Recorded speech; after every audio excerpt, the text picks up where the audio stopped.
Good morning, everybody. Joel from Hospitality Ulster here. Pleased to be joined today by an old friend, Gordon Harvey from GH Hospitality Services, the person that Hospitality Ulster would go to for advice on risk assessment, health and safety, mitigation. So there's no one better to speak to in the current climate as we face reopening this weekend. Gordon, first of all, thank you very much for your time. It's good to see you. How are you doing? I'm doing well. Good morning, Joel, and good morning, everybody. I am struck with beard envy and glasses envy this morning, but we'll carry on regardless. Gordon, obviously, lockdown here. Yeah, talk to me about lockdown here. I'm still waiting my barber's appointment. With regard to risk assessment, obviously this weekend, it's good news for the industry. It's good news for everyone. We're moving towards sort of a new normal, as the old cliche is now. But obviously, there's a massive responsibility in that, and obviously that falls to risk assessment. In terms of risk assessment, in terms of assessing the risk of your premises and reopening, what would you say are the main areas of concern that a business owner should be thinking about? Well, the first priority the business owner and their membership has is to their staff, the health and safety of their staff. The second priority is the health and safety and well-being of their customers. And I think with the pandemic and the COVID-19 virus, we have a third responsibility tagged onto that, and that is to the general health and well-being of the public at large. Absolutely correct, and I guess that's the caveat for all of this. You know, the sense of responsibility the industry is feeling is very real, and it's something that's extremely important, and it's important to relay that to customers as well in terms of for their peace of mind.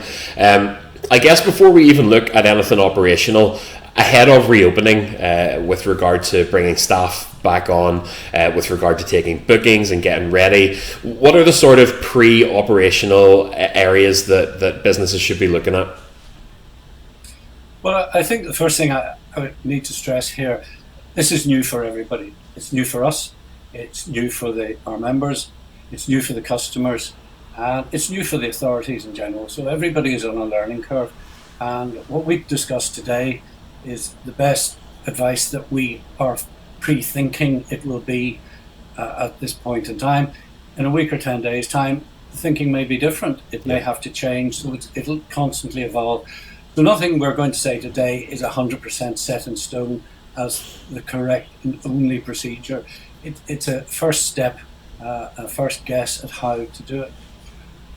And the first question I think everybody needs to ask, both of staff and customer, is the basic one. Have you got any symptoms of COVID-19? I think we're well aware of what the symptoms to look out for are. And I think before you take any staff back on or furlough, is ensure that they're free of the virus, or and that they are not medically susceptible to the virus, i.e., have they got any respiratory conditions such as bronchitis or asthma, or is there anybody elderly living in their home with them that would be at risk? Because we need to do a risk assessment of the individual member of staff in the first instance to see if they're fit to work and that we're not exposing them to unsafe conditions. And then the next one is the customer. Yeah. And when the customer makes a booking, you have to have some means of asking the basic questions. Have they any symptoms? Because if they have, then you have to advise them not to come, that you can't take the booking. In the same way with staff, if they have any symptoms, they can't come back to work. So that's the sort of first precursor. Yeah, and those are really before you even think operationally. Operationally, I suppose the main headline for everyone, it's been in the public eye, it's been in the news, is the level of social distancing. Obviously, 2 meters remains the guideline by the NI executive, but last week we had the announcement that wherever 2 meters isn't possible, it's a minimum of 1 meter as long as the appropriate mitigations are in place. And again, that's very serious, it's very important. Those mitigations have caused a lot of conversation. There obviously won't be one set of rules for everybody. Premises are different, business types are different. But in your experience, Gordon, so far, what are those main areas of mitigation that business owners should be thinking about? Well, I mean, the 2 meter distancing rule is fairly straightforward. The difficulty in a confined area of a pub, restaurant, is the proximity of the tables and keeping the 2 meters separation. Now that as you say can be mitigated down to 1 meter in certain circumstances with screening or dividers or whatever. But it's also critical from the staff point of view in terms of serving the groups of the parties at their tables. So there's enough room for staff to keep a distance, 2 meters in the first instance, or with PPE down to 1 meter.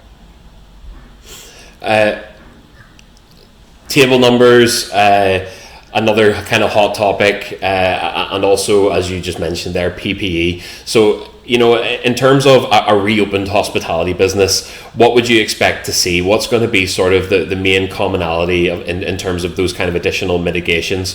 Do you expect to see sort of use of perspex screens, face masks, control of toilets, control of table numbers? What does a reopened hospitality business look like to you at the moment?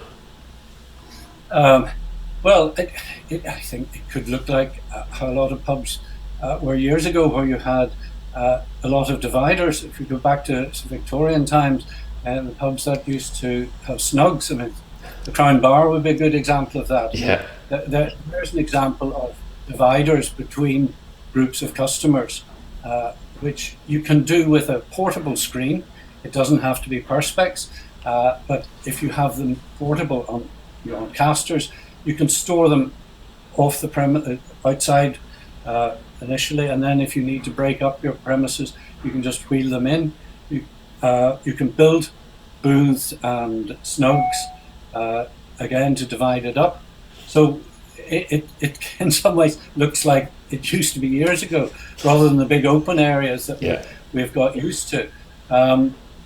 And that way you can increase your numbers. But I mean, if you need to keep open areas, again, I would say portable screens will help reduce the distance between tables. In terms of, again, you have to look at this from the staff serving the tables. And I certainly wouldn't be advocating that you put any restriction on numbers booking as such. But you would consider breaking parties up into manageable tables. For example, a party of 10 is much harder to serve from a staff point of view in terms of keeping a distance than breaking them into a table of 6 and a table of 4. And again, if you're going to break your areas down, I would suggest that you advise parties on booking that their table will be split up into whatever multiples it needs to be to accommodate the number, rather than saying, no, you can't have a large party. Of course. In terms of... Sorry, go on ahead. Safety of the staff. It's the safety of the staff. Trying to serve a table, a large table, is difficult. There's a lot of reaching across and trying to fit in around. So from a staff safety point of view, which is just as critical as a customer safety point of view, and is the primary responsibility of the employer, so consider breaking your parties up into smaller table sizes.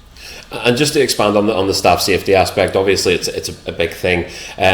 What sort of measures should a business owner be looking to put in place to protect their staff? What's your experience so far of businesses gearing up to use PPE, masks, that kind of thing? Well, I think that the principal PPE that's available for staff are face masks or face screens, the full front. Yeah, screens. the visors. The visor, yeah. That's probably more manageable for staff. But bear in mind that the visor has no bottom to it, and staff are reaching across customers. I think you can't say which is the best and which is right or which is wrong, but you can say to the staff, these are the options. Some staff may wish not to wear any face mask or visor, but that's their choice. And once you have had that conversation and that's what they've chosen to do, that's recorded. That's the best you can do. There's no means of enforcement here. At the moment, face masks and visors are optional, and they haven't even we haven't even got compulsory wearing of face masks in public transport yet. Yeah. Aside from the sort of material stuff, what about kind of hand washing and hygiene regimes for your staff? How would you see that kind of playing out? And should there be any sort of public notice or information to customers that those sort of routines and regimes are taking place? Well, I would advise all members to put up any signage that is appropriate regarding the COVID-19 pandemic, and that they have these procedures in place on their premises, and that there are hand sanitizer stations at the entrance to the premises, outside the toilets, and various other points in the premises. I think this is about giving confidence to the customers that these are a safe premises to be in. I think they're also, in terms of training the staff, at the initial induction when they return to work, they're taken through the frequency at which they have to be washing their hands, that you're expecting them to wash their hands and have some system of checking on that. Mm-hmm. I would advise members, if possible, to use thermal thermometers to take temperature readings of their staff at the beginning of each shift and record those, so that they have their own track and trace information of their staff. And if somebody has a raised temperature, send them home, don't let them work.